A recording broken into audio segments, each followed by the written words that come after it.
நான் போன வீடியோவில் சொன்ன அந்த 40 கோடி ரூபாய் வரி விஷயம் வந்து திருப்பத்தூர் மாவட்டத்தில் நடந்ததுன்னு சொல்கிறோம்.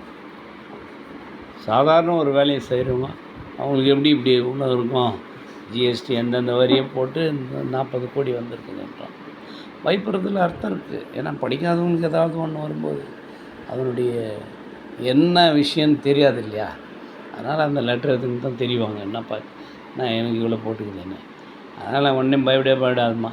ஏதாவது இருந்தால் ஒரு நம்பர் தரேன், என் நம்பருக்கு ஃபோன் பண்ணி 7305921228. நான் சோழவரத்தில் இருக்கேன். உங்களுக்கு மாரல் சப்போர்ட் இல்லை, மற்ற எந்த விஷயமா இருந்தாலும் நான் வரக்கூட. ஆனால் வர்றது போகிறதுக்கு நீ தான் இட்டு போகணும். என்ன சும்மா வேணால் 40 கோடி போட்டால் கட்டிட போறியாப்பா? நீ ஏன் பயந்துன்னு வர்ற எஸ்பி ஆஃபீஸ்க்கெல்லாம்? அதெல்லாம் பயப்படாத. மாரல் சப்போர்ட்டில் எல்லா சப்போர்ட்டும் தான் தவறாக வந்து